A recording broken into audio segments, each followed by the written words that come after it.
DD किसान, बदलते भारत की शान।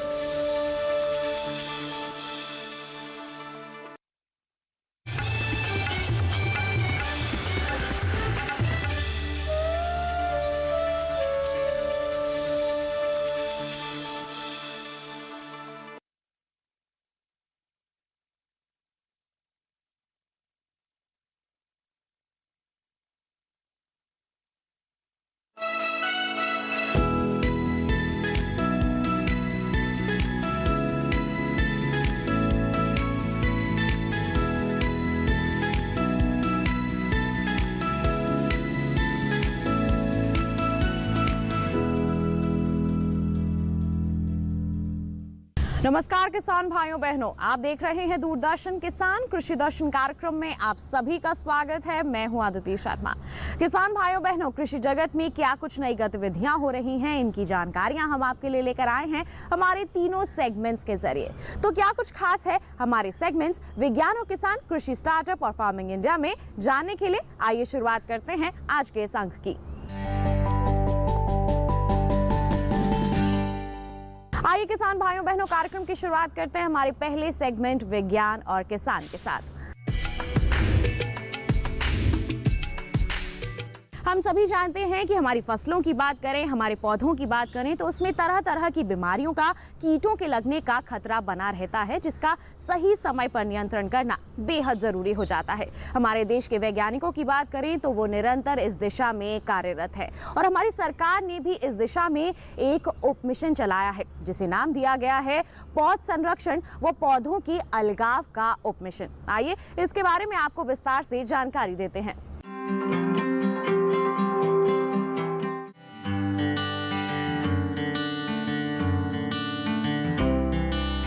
पौध संरक्षण और पौधों के अलगाव पर उप मिशन असल में हरित क्रांति से जुड़ी कृषोन्नति योजना का हिस्सा है। इसे संक्षेप में SMPPQ कहा जाता है।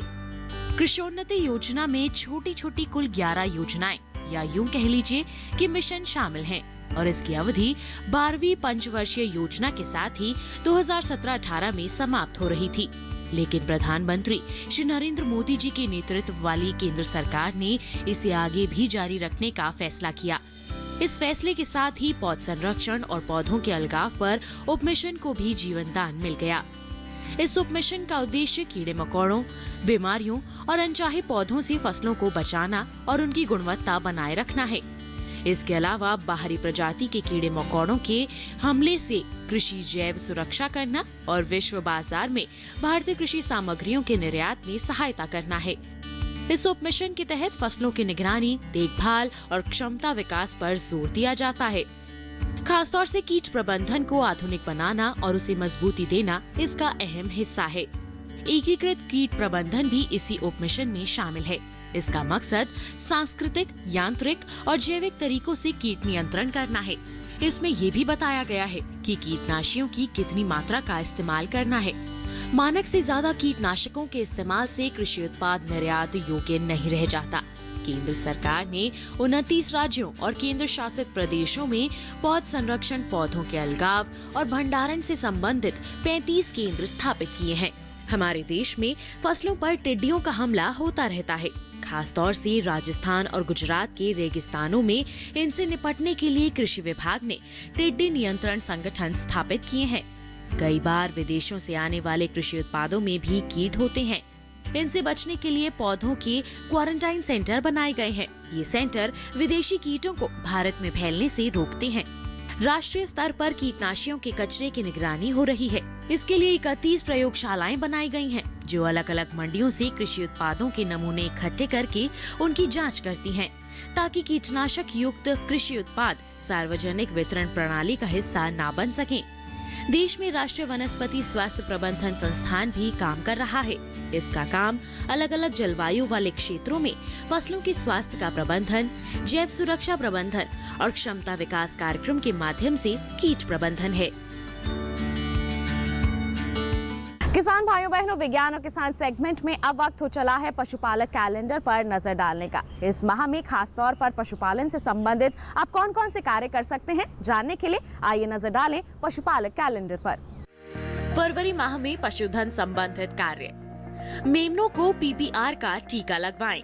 दुधारू पशुओं को थनैला रोग से बचाने के लिए उनका दूध पूरा व मुट्ठी बांध कर निकालें। जो पशु जनवरी माह में नियंत्रित प्रजनन कार्यक्रम के तहत उपचार में थे, उनका अनुसरण फरवरी माह में भी रखा जाए ताकि पशु इस महीने तक गर्भित हो जाएं।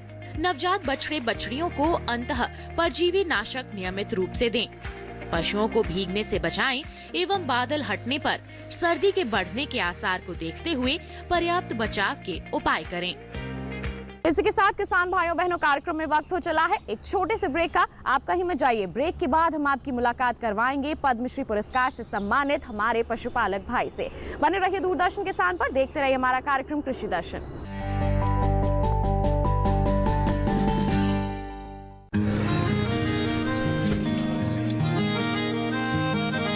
क्या बात है भाई, आजकल तो काफी खुश नजर आ रहे हो। क्यों ना हो, अब मैं ऑर्गेनिक खेती जो कर रहा हूँ ये पूरा प्राकृतिक है, ऑर्गेनिक है। इसमें हमारे खेत, हमारी फसल और हमारी जेब सब फायदे में होते हैं और इसमें लागत भी कम है। जी हाँ, आप भी ऑर्गेनिक खाद का प्रयोग करें, अपनी फसल और मिट्टी को तंदुरुस्त बनाएं और आपकी आमदनी में इजाफा करें। अधिक जानकारी के लिए किसान call centre toll free number 1800-180-1551 पर कॉल करें और लॉग ऑन करें kisan.gov.in और farmer.gov.in। कृषि और किसान कल्याण मंत्रालय द्वारा किसान हित में जारी।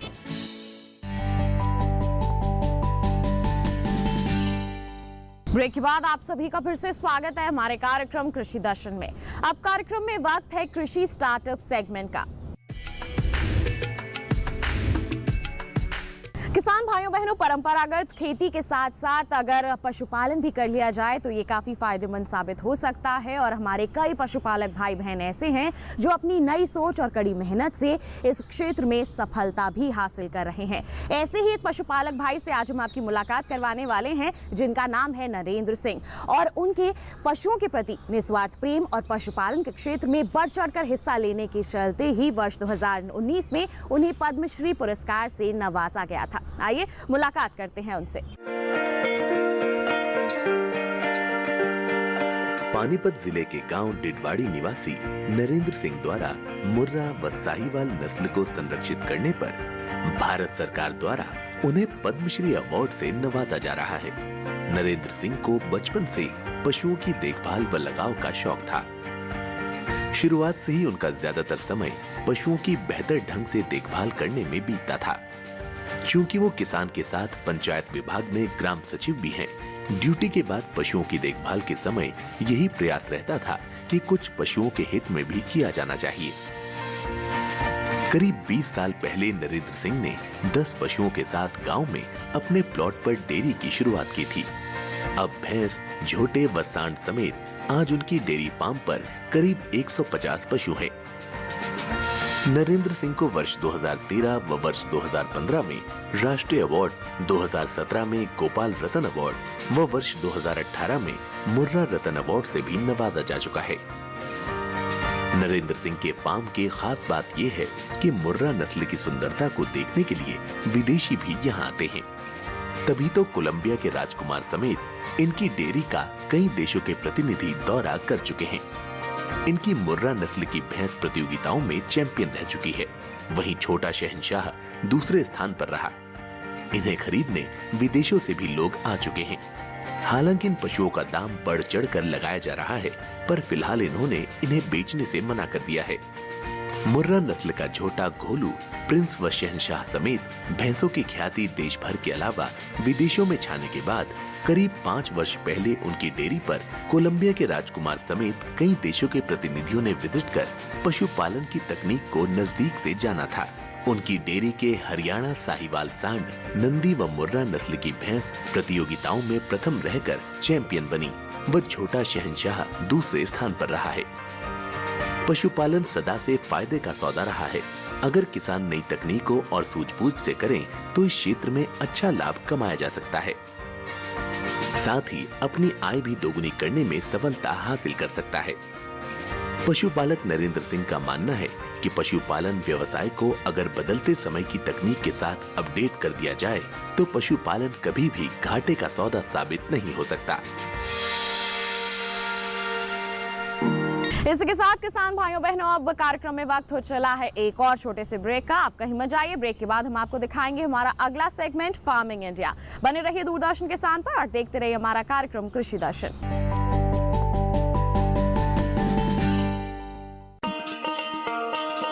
किसान भाइयों गांठ बांध लो, गांठ बांध लो, बात बहुत है काम की, समृद्धि के पैगाम की। मिट्टी के मिजाज को समझो, मिट्टी के हर राज को समझो, मिट्टी की तुम जांच कराओ, मुफ्त सॉइल हेल्थ कार्ड ले जाओ। कभी मुनासिब बीज लगाओ, सही किस्म की खाद ले आओ, जितनी जरूरी उतनी डालो, सही मात्रा खुद पहचानो, इसको अपना मंत्र बना लो, मिट्टी की सेहत को जानो। बात बहुत है काम की, कम लागत अधिक वरदान की। किसान भाइयों गांठ बांध लो, आज ही मिट्टी की जांच कराएं, राज्य सरकार के कृषि अधिकारी से संपर्क करें और मुफ्त में सॉइल हेल्थ कार्ड पाएं। कृषि और किसान कल्याण मंत्रालय द्वारा किसान हित में जारी। ब्रेक के बाद किसान भाइयों बहनों कृषि दर्शन कार्यक्रम में आप सभी का फिर से स्वागत है। अब कार्यक्रम में वक्त है फार्मिंग इंडिया सेगमेंट का। फार्मिंग इंडिया सेगमेंट में किसान भाइयों बहनों सबसे पहले हम आपको दिखाएंगे कि हाल ही में पेश किए गए बजट 2021 में पशुपालन के क्षेत्र के लिए क्या नई घोषणाएं की गई हैं। आइए जानते हैं।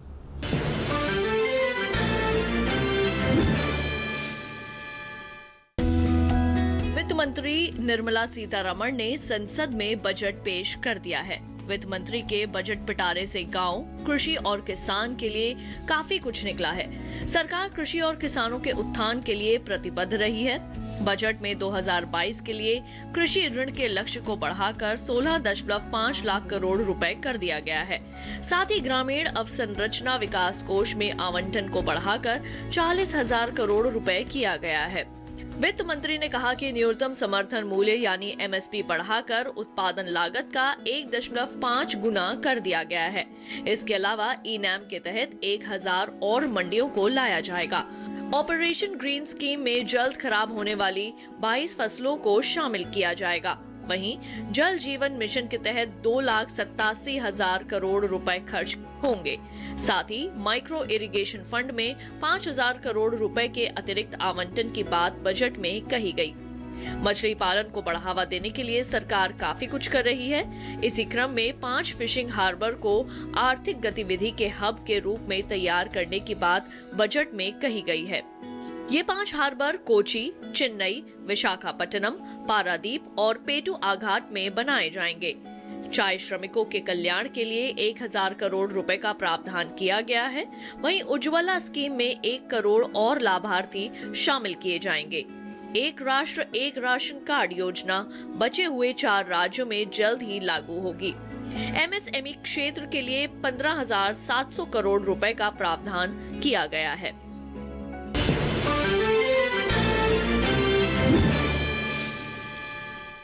आइए अब इस सेगमेंट में हम नजर डालते हैं मत्स्य संपदा योजना से जुड़ी जानकारियों पर।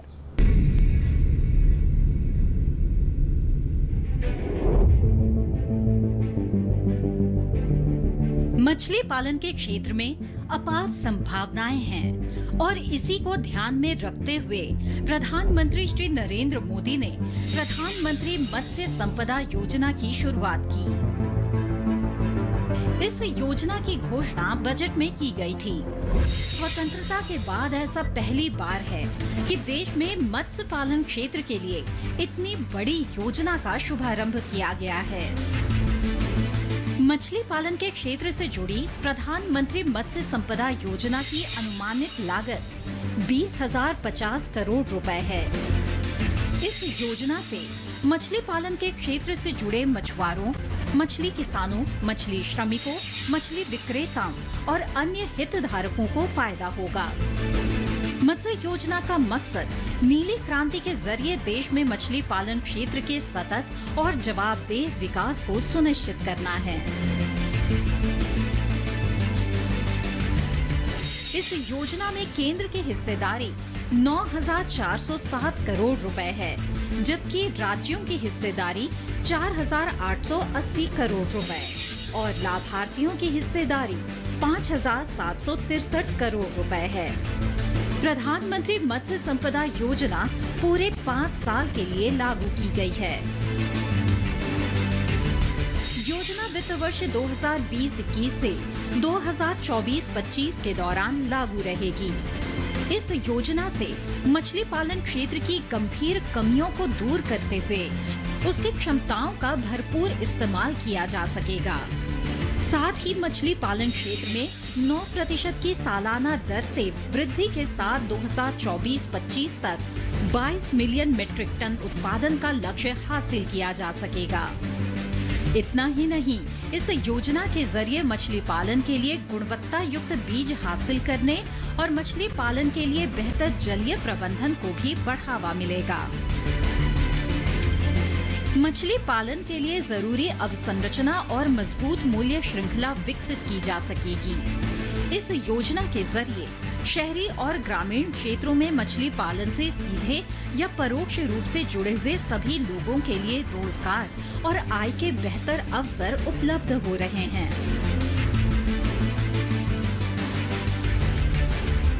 मछली पालन क्षेत्र में निवेश को बढ़ावा देने में मदद मिल रही है। इसके अलावा इस योजना से साल 2024 तक मछली पालन से जुड़े किसानों की आय दुगनी करने में भी मदद मिलेगी। इस योजना के तहत पहली बार मछली पकड़ने वाले जहाजों के लिए बीमा कवरेज को लाया गया है। प्रधानमंत्री मत्स्य संपदा योजना में कई नई गतिविधियों और क्षेत्रों जैसे जेनेटिक सुधार कार्यक्रम, एक्वाकल्चर स्टार्टअप, मछली की खपत के लिए प्रचार गतिविधियां, तटीय मछली पालन ग्रामों का विकास और अत्याधुनिक थोक मछली बाजार आदि पर ध्यान केंद्रित किया गया है। मछली पालन के क्षेत्र को लेकर किस तरह की गतिविधियां हो रही हैं, किस तरह के कार्य किए जा रहे हैं, इसके बारे में जानकारी दी ICAR के मात्स्यिकी विभाग के उप महानिदेशक डॉक्टर जयकृष्ण जैना जी ने। आइए दिखाते हैं आपको। आज के दिन में आप जानते हैं हम मछली पालन में और मछली उत्पादन में दुनिया में दूसरा स्थान में है। 14.2 मिलियन टन प्रोडक्शन आज के दिन में प्रोडक्शन कर रहे हैं, लेकिन हमारे पास जो ऑब्जेक्टिव है अगला 5 साल में हमको 22 मिलियन टन तक लेना है। ये पॉसिबल है। हमारा 2 अप्रोच रहेगा। एक है कैप्चर फिशरीज, जो नदी नाला रिजर्वर से कैसे बढ़ाएंगे या समुंदर से कैसे जो कैप्चर फिशरीज होता है वो कैसे बढ़ाएंगे, और दूसरा है हमारा एक्वाकल्चर में। एक्वाकल्चर जब बोलते हैं हम, जो मेजर हमारा फोकस रहेगा एक्वाकल्चर में, जो खेती, जो मछली खेती जो करते हैं, जो फ्रेश वाटर हमारा मेजर टारगेट रहा है ऑल द टाइम। जो आज के दिन में जितना भी हम मछली उत्पादन करते हैं एक्वाकल्चर में, ज़्यादा से ज़्यादा फ्रेश वाटर में आता है। हमारा भी फोकस रहेगा अगले 5 साल में भी हम फ्रेश वाटर का कैसे बढ़ाएंगे, जो डोमेस्टिक कंजम्पशन के लिए ज़्यादा यूज होता है। तो हमारा अप्रोच क्या है, बहुत वर्टिकल एक्सपेंशन, थोड़ा जो जहाँ प्रोडक्शन 500 kg होता है तो कैसे 1 टन तक लेंगे, जहाँ 3 टन हो रहा है 5 टन कैसे लेंगे। हम भारत इतना बड़ा देश है, जो ब्लैंकेट हमारा जो सुझाव होना नहीं चाहिए। जहाँ जैसे वाटर रिसोर्सेस है, जहाँ खेती करने का पोटेंशियल कैसे है, मौसम कैसा है, ये सबको देख के हमको टारगेट फिक्स करना है। आइए अब हम विस्तृत जानकारी हासिल करते हैं एग्रीकल्चर इंफ्रास्ट्रक्चर फंड के बारे में।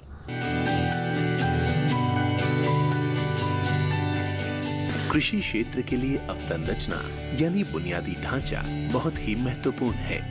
आंकड़े बताते हैं 15 से 20% उपज खरीदार तक पहुंचने से पहले ही बर्बाद हो जाती है।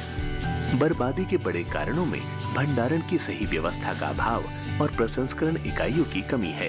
कृषि अवसंरचना जितनी मजबूत होगी, बर्बादी उतनी ही कम होगी। 1 लाख करोड़ की धनराशि ग्रामीण क्षेत्रों में भंडार गृहों, शीत गृहों, पैक हाउस के निर्माण और उनके विकास के अलावा बाजार व्यवस्था को दुरुस्त करने पर खर्च होगी। इसके साथ साथ प्रसंस्करण इकाइयां, निजी उद्यम, किसान उत्पादक संगठन और प्राथमिक कृषि ऋण समितियां, विपणन सहकारी समितियां भी इसका लाभ ले सकती हैं। साथ ही संयुक्त देयता समूह, बहुउद्देशीय सहकारी समितियां, कृषि उद्यमी स्टार्टअप और संग्रहित अवसंरचना प्रदाता भी इसके हकदार होंगे। केंद्रीय एजेंसियां, राज्य एजेंसियां या स्थानीय निकायों की ओर से प्रायोजित सार्वजनिक निजी भागीदारी परियोजनाएं भी इस योजना का हिस्सा बन सकती हैं। कृषि अवसंरचना कोष असल में मध्यम या लंबी अवधि के ऋण की सुविधा प्रदान करता है। खास बात यह है कि सभी तरह के ऋणों में हर साल 2 करोड़ रुपए की सीमा तक ब्याज में 3% की छूट दी जाएगी। ये छूट अधिकतम 7 साल के लिए होगी। इसके अलावा 2 करोड़ रुपए तक के ऋण के लिए क्रेडिट गारंटी कवरेज भी उपलब्ध होगा। पुनर्भुगतान के लिए ऋण स्थगन कम से कम 6 महीने और ज्यादा से ज्यादा 2 साल के लिए हो सकता है। विशेषज्ञों का कहना है कि खेती और कृषि प्रसंस्करण आधारित गतिविधियों के लिए औपचारिक ऋण सुविधा ग्रामीण इलाकों में रोजगार के कई अवसर उत्पन्न करेगी। किसान भाइयों बहनों, घर बैठे बैठे ही आपको कृषि के क्षेत्र की साथ ही साथ पशुपालन के क्षेत्र की जानकारियां मिल जाएं तो ये आपके लिए काफ़ी लाभकारी साबित होता है। और इसी दिशा में हमारे देश के जो वैज्ञानिक हैं वो कई तरह की ऐप्स तैयार करते रहते हैं ताकि आपकी सहूलियत हो सके, आप कृषि के क्षेत्र में या पशुपालन के क्षेत्र में आसानी से कार्य कर सके। आज के हमारे इस कार्यक्रम में एक ऐसी ही ऐप के बारे में हम आपको बताने वाले हैं जिसका नाम है बफेलो पोषाहार। आइए जानते हैं क्या है ये ऐप। बफेलो पोषाहार एक शैक्षिक मोबाइल ऐप है जिसे ICAR CIRB हिसार द्वारा ज्ञान प्रदान करने और भैंस मालिकों के लिए एक गाइड के रूप में विकसित किया गया है। ऐप संपूर्ण सामग्री को 6 अलग अलग खंडों में विभाजित करके भैंस पोषण के विभिन्न क्षेत्रों पर बुनियादी जानकारी प्रदान करता है। भैंस फीड प्रबंधन, चारा प्रबंधन और संरक्षण, बछड़ा चारा प्रबंधन, सामान्य पोषण की कमी, पशुओं में विषाक्तता।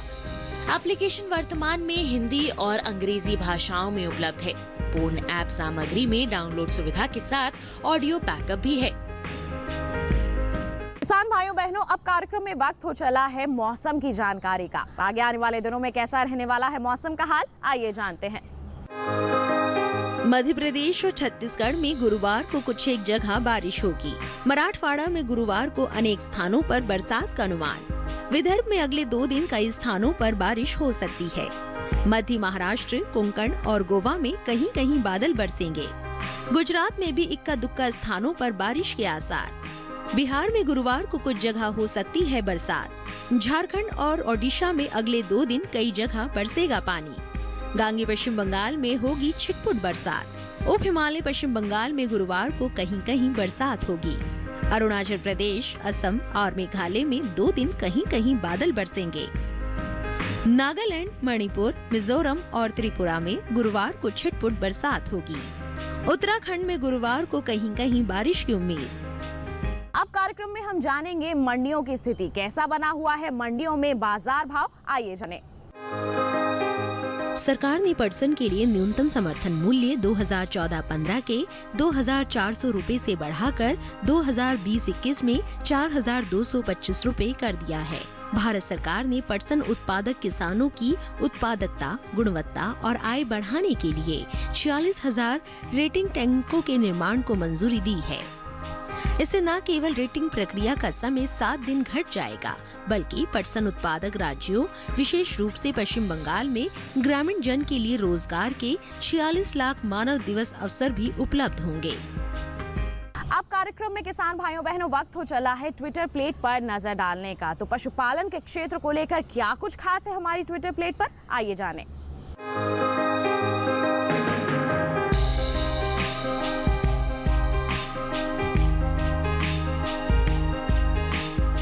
तो किसान भाइयों बहनों, ये था हमारा आज का कार्यक्रम कृषि दर्शन। हम उम्मीद करते हैं आज के कार्यक्रम में दी गई जानकारी से आप जरूर लाभान्वित होंगे। अगर आप हमें कोई सुझाव देना चाहते हैं तो आप हमें पत्र लिख सकते हैं। हमारा पता है कमरा नंबर 58, CPC दूरदर्शन, खेलगांव, नई दिल्ली 110049।